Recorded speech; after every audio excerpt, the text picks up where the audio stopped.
les avez certainement déjà vus dans les artères de la ville de Kinshasa. Casques, gants et boots, tels des Far West américains.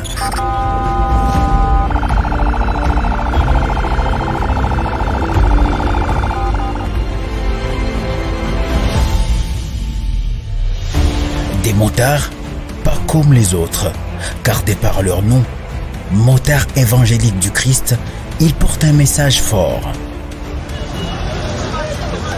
Ils viennent aussi en quelque sorte laver l'image mitigée que l'opinion a des motards de la capitale, dont la réputation s'est dégradée au fil du temps à cause de leur comportement. Mais d'où est venue cette idée?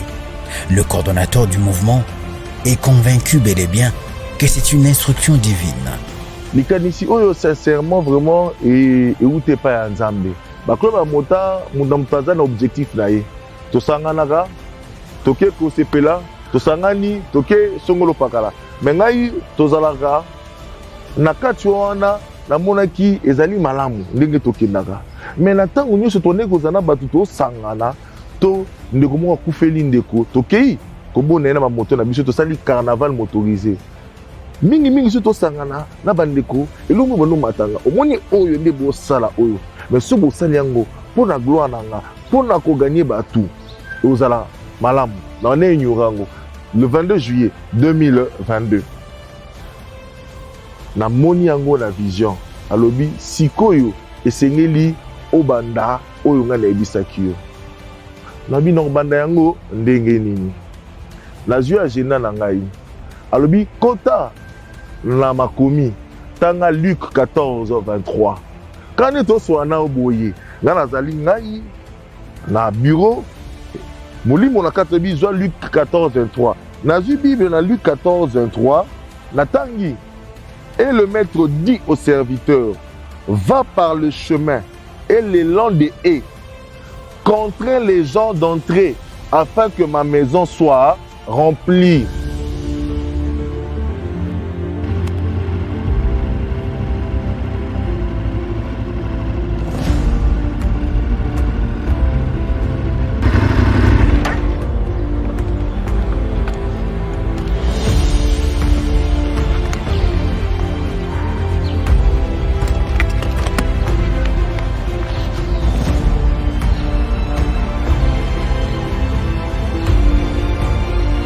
Bonjour bien-aimé. Boni. Bonjour madame. Oui, tu peux vendre. Kala? Ah, Kala Makasi. Il faut partager par Maloba moko ya Nzambe rapidement. Eza na benga ngo conclusion Maloba. Nyonso évangile. On a dans la Bible na mokanda ya Jean 3:16.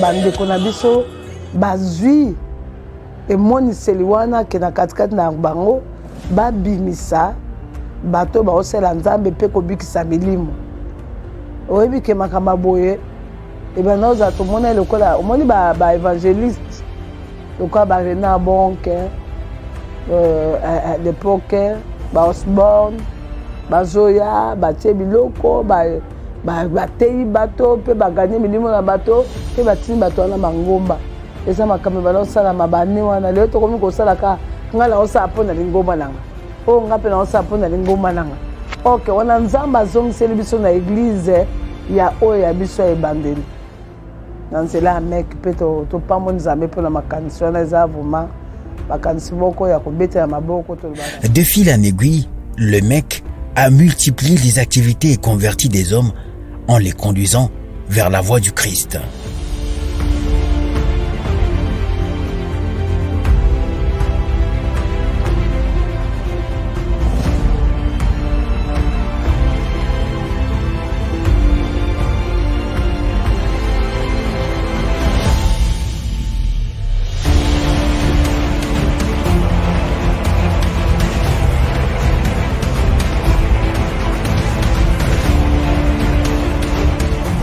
Ikeluawa wanasopusa na kam très fort Jésus de Nazareth.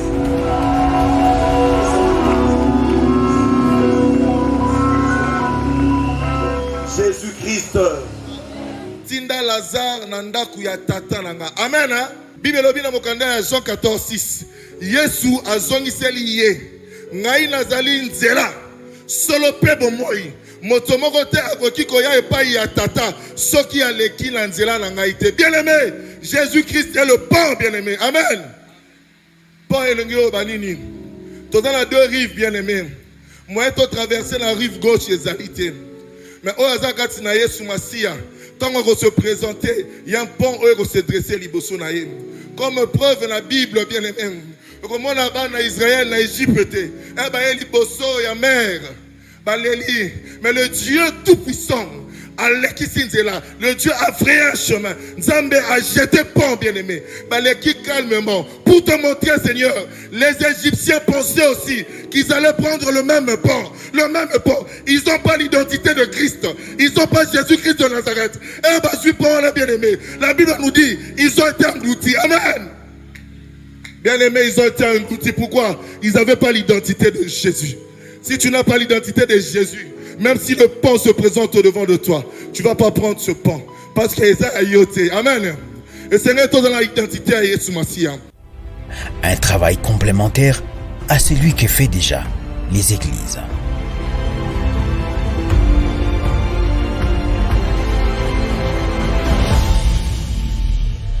La sensibilisation et l'encadrement des motocyclistes, communément appelés Wewa, sur le code de la route, représente donc l'un des objectifs majeurs que poursuit ce mouvement.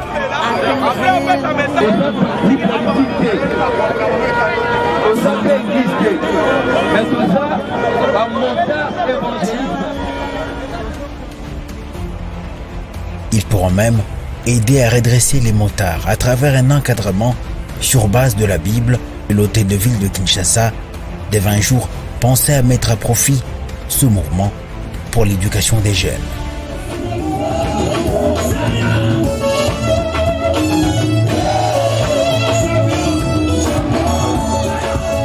La première fois, tous en Abango, mais le Saint-Esprit m'avait convaincu que Bazaba Oyo, nous avons bien collé Canadien en Abango pour Kosunga. Bandeko basala kamoto bamemaka moto bazonga na nzela ya Nzambe. Nalobaki yango lokwa maseki kalikola podium. Bato moto no sakisa saba koma na corporation na yo. Moto boye bongo na nini gouvernement etala yete fo emona ye. Akoma ko sakisa bana moto pona éducation ya bana ya moto. Nana sepela mongolobi. J'ai adressé le message au cordon quand j'ai parlé, j'étais sur le podium, j'ai dit cordon, je suis convaincu qu'un jour tu vas travailler avec le gouverneur de la ville et tu auras la charge. Et cette charge-là sera pour les redressements des motocyclistes. Ça veut dire de donner le recyclage des motocyclistes et puis qu'on ça va moral, éthique. Comment faire leur travail, comment respecter les gens et tout ça. Un jour, vous travaillez dans le gouvernement, dans le gouverneur de la ville.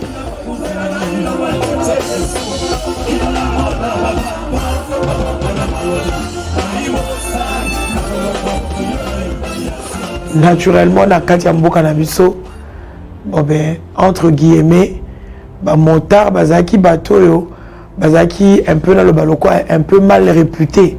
Dans le sens, il y a Makaomabe, Nanzela, Kofinga, parfois même, il y a des familles où bazaki vraiment des mauvais souvenirs. Et nous papa moko un très proche Nabiso, où à cause il y a problème accident qui où il y a salamaki, il y a échange, il y a parole et il y a ma parce que les motards se sont très mal comportés jusqu'à ce qu'ils battent Bakoufa. La situation et comment qui a mouké, comment qui a mounéné et comment qui grave à cause seulement il y a une compréhension. Mais comment on a l'élo, motard pour Christ, et ngola qui sait que un vent nouveau, une très grande contribution pour la même société Nabiso, surtout pour la Mboka Nabiso, Congo.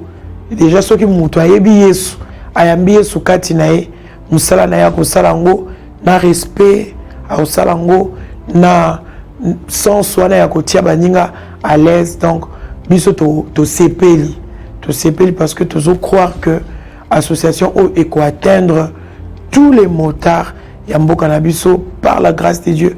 On va même participer à la prière pour Natina na bango bakokako atteindre objectif au bazanango. Donc contribution est à makasi. Ce qui 12 ya fois 12 ya frappé ezalaka. Yesu Masia Nazareth azaki na 72 disciples. Mais pour accomplir son ministère, il faut bâtir combien de disciples? Yesu Masia pas réussir à bêta 12. Ba bêta 12 à mokili Yesu Masia ko bêta 12 na ye. Non, apôtre Paul alobi nazaki na mileba brigand lokola brigand. Non pas pour rester brigand, mais pour na mema pas à Christ. Et ça stratégie makasi. Yango moni nzamba otika la souverain. Nzamba kokana mutu te. Nzamba azala pe na stratégie illimitée. Mec so ba na ba moto babandi ko sala biso na église na biso poto to ba désordre dans l'ordre. Babandi ko tia désordre dans l'ordre. Instant moto wana babandi et wa tirer bateau. Et alors quoi sans trompette, alors quoi mbunda. Quand bateau va pousser na ba pesi bonne nouvelle. Ata moko aobika. Maintenant ce soir na telemika na kwende ko Yesu Masia na zeta linge bateau ba le kana bon. Mais na moto ba hotelema. On encouragé bango batikala parce que ba changer ka forme ba komi bango nyonso ka ba pasteur ba sali l'église mec ekufi parce que instrument makasi nda ba pesi bango pour l'évangélisation et là ba moto na bango eza moto ya ba gros cylindré tala soki ba moto ezali 20 la nzela ndenge salaka na makeye nango et atiraka batu yango wana na ko attirer batu batu ba boni togare yango togare yango batu na curiosité bazo koyeba soki ezali nini te présenter bango Jésus. Dans mon que que Jésus t'aime. La sima Apollo, je pense que Jésus t'aime. Tout est ça bolingo nzambe to captiver yo. Donc moto ezara apa et lo liboso pour l'évangile. Donc ça logo là ozolo na misi donc o tia pas misi ko pas atanini akangami.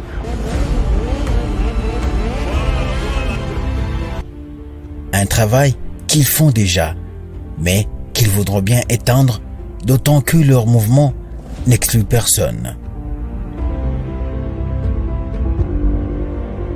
C'est donc un travail d'évangélisation à part entière qui nécessite souvent des moyens colossaux que ce mouvement n'a pas pour le moment, mais s'en sort plus ou moins grâce aux cotisations. Mais kindeza wana l'activité wana eza ba cotisation à ba membres. Oyo nyonso azali kati na mec azali membre. La statue il y a plusieurs membres, hein, mais cotisation des ara ndenge toto ça na siwambanza. To établir budget. Il faut podium, il faut instrument, il faut nyonso média. C'est ça dit budget mobimba, devis mobimba. Et mbongo vous tapi. To un nombre exemple il y a 100. To ce budget là te divisé par nombre wana. Yango nde ba cotisation pesara. Ce mouvement existe depuis 2 ans et nourrit des ambitions bien plus grandes, être le canal de transformation positive de la société congolaise. Et ça sacrifice à monene.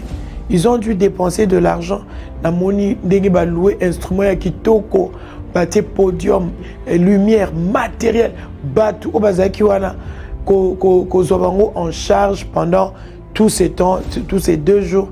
Ils ont dû dépenser parce qu'il fallait sécurité, protocole, kiti, organisation, tente, en tout cas, organisation qui a monene. Ce n'est pas facile. Alors, bazarana prix à payer. Na chaîne à télévision en 2001. Nazaki mwana auprès de mon père spirituel, l'Assemblée des dieux, pas Nazati Lelo. Alors, on a gagné partout, on a organisé une campagne. Première édition à cause de la foi na sala na fikini, deuxième na fikini, troisième na fikini, dans une église. Ba ambazo gagné bazo kende des fois. Okutana mutu mona nzela lobi pasteur, que le Seigneur vous bénisse. Nzamba pambola yo, ngana bongola mutema na campagne au sala na fikini. Ah d'accord, siko yoza abino lelo naza musala nzambe na église telle. Totiki semence toleki. Bible lobi oazolo na osopamai. Paul na Paulos ba ndenge moko. Ou aleki eza ou azo kolisa. Donc en première partie na oloba bazana droit au salon que batay sa molo mais bazana église. Et ce qui tue l'église plus eza yango monta mo ba organiser activité mutu muso mona il y a un intérêt avec l'église dans la OK na été et c'est lui là as un faux serviteur parce que toi un intérêt moko ya royaume donc n'encourager bango pour ça de deux soki ba gagner ba âme ba tindi ba on ba église suivi et ça penza important et ça là mais et comme problème plus il y a bango les souté et comme problème plus il y a ba sala nzambe o ba âme ba kena ba église na bango parce que Bible lobi nzamba rendre à chacun selon ses œuvres. Bon ba sali ya bango et yo peut ça la continuité. So ba amona baza perdu et tomber likola mutu na yo mais na kati ya mekte. O meka sali musala na ye. Alors ce qui peut me permettre na mec ba ça la suivi. Ba 8 ans wana et oza mabete mais beaucoup plus chargé au tika la église. Na o ba zuba mpate o musala et puis on remarqué que un homme de Dieu qu'on néglige ba mpate wana phase la sorcier ou bien à la bengamité ou soit à une mission église. Au dépenser l'autre, mec a dépensé nyonso et a été que l'on mpate na ndako yo boko na bergerie yo ke luka bangote na zamba mec a luki ba na zamba a yeli yo na bergerie a tikelo et yo maltraité bango. Aux en compte mon na rendre pas ya bakolo ba brebiwa. Mec et opérera de deux façons. Le lenga mibale pour na ko annoncer évangile ya Yesu. Le lenga liboso ezana ba balade évangélique ngolo banini. Tozu moto na biso ndezana. Tozana ba tronçon auto kende. Et puis to cibler ba arrêt ya minene nenge bible lobi aller dans le chemin vers les jeux dans les haies dans les gares to cibler to TI sango malamu. Et puis to continuer tina dernier point. Net mbala liboso to sala kezaki balade évangélique to longwe ki je na biso na pigeon to bani na UPN Carrefour to telemsi ba moto to sala ba papier moko to lobi conjugue ta vie au temps de Jésus et dans en français dans la lingala un passé oublié un présent assuré un futur rassuré plus que parfait. Et dans le passage biblique, Boroswango, Boko Mona Yango, et permettre de nous continuer la recherche par rapport à mec. Toté yiba tout ça mou Jésus-Christ l'amour à Jésus. Biso toza église té, toza papa di sango. Tesi mutu. Toi la trois catégories batu. Mutu ta katina Yesu Masia, to sengi na a persévérer katia Yesu Masia. Azala distraité. Oyo azaki na Yesu Masia. À se rétrograder, tu sais que tu as azongela Yesu Masia. Oyebi Yesu Masia te présenter Jésus. Tu sais akende na église oyo ezali proche na ye asenga na Yesu ala kisaye église. Deuxième le lenge auto sala gezaki babenga ngo to organiser ba campagne d'évangélisation. Donc to luki esika moko bisote nzambe alobi ke bo kende tel esika bo organiser campagne d'évangélisation net le 8 mars il y a année oyo kaka. En 2024, tozaki na kita mon magasin n'espace rayo wana. Nzamba teki biso deux sika. Soit wana soit na Wileri. Na Wileri eto mto kende bakonza mboka babane ko aménager. Yango tolongwaki toye na rayo wana. On ezaki journée moko. Biso mec neto organiser. Totali muté nini oto go bengisa. To bengsaki ndeko na biso papa de la foi évangéliste Jean-Paul Mayata ndé azalaki orateur ya journée aya TI et puis te contacter l'église où eza pembeni où eza na témoignage à malamu te contacter bango ba yé to sangani ba ambaza gagner pour le Seigneur to enregistrer bango et puis to remettre l'église wana balandela ba am wana to pesi liste ndé wana eza deuxième lolenge ya kosalela.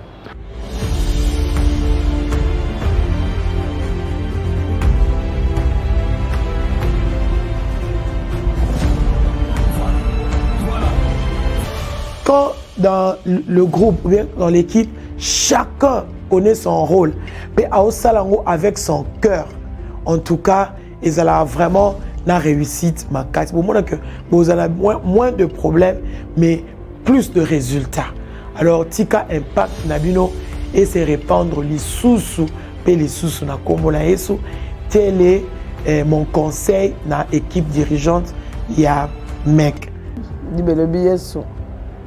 Bana okende ba ville à ville, village en village, nation à nation, pays à pays, ba ome makaka évangile aller faire de tout bokende kosala bato nyonso basali na nga lokola bino bokesala bato bakoma basali na nzambe seke bino mpe bokomi aéroport ya nzambe tika te nzambe alola apambola bino akanisela bino. Comment vous gagnez les âmes et vous les jetez, vous les délaissez. Dans le but que l'église doit s'en aller, au mandela koloba, ba perte ba keseni. Couper c'est ce qu'a opé sa âme. Un exemple, il y a médecin wana. Soka ça quand même moral na moto atikele batete. So ça qui même bolingo moko te na moto atikela ki mobile wana. Akotuba itonga mape. Moto wana kokufa. Tous on a besoin ya ba médecin oyo. Ok otikela ye moto azui soin lokola ndeko na ye. Azala na même compassion lokola moto a loko takiye. Vous comprenez? La personne qui a ramassé, celui qui a été tabassé, avait la compassion. Et que cette même compassion accompagne les docteurs où il y a en charge. Voilà les conseils de ça. Et pas une mec, j'admire ce que vous faites. Vous faites un grand travail, un très grand travail qui mérite vraiment mais attention, ne le faites pas avec n'importe qui. Et demandez la volonté de Dieu. Là où vous allez déposer le fidèle, que ce soit une recommandation par recommandation de Dieu. Et vous saurez comment. Parce que tu as besoin de gagner, na balabala. Na balabala, on a des pasteurs, il y a qu'une église telle, ou il y a qu'une église telle. Ah! Bible lobby. On va persévérer na souka.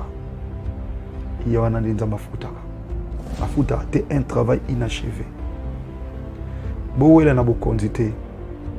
Pour musala to ça ils musala ba titre ils musala œuvre. À quoi sert ba pesa ma titre tel mais non ça musala te. Jacques chapitre 3 nzamba lobi. Na verset 1er, ils allaient parmi nous grand nombre de personnes au baniche baté à samalam pour ba osala juger doublement. Dans la version musuba lobi sévèrement. Mais comment nzamba koloba boy? Pendant qu'azoloba la moisson est grande, mais il y a peu d'ouvriers. Donc, ce qui veut dire, Nzamba n'a pas sabaté, Azana pas évangile théâma, mais beaucoup plus, bateau théâ, tous à la prudence. Pour un jour, tous les jugement. Yango na kosenga tozali batu, mais communauté nyonso ya Christ, corps du Christ mobimba. Zala la munoko na prière à mec, Nzambe, mema mec bisika yo lingi pour que évangile na yo estima batu nyonso afin que plan na yo katina mec ekokisama dans le monde entier.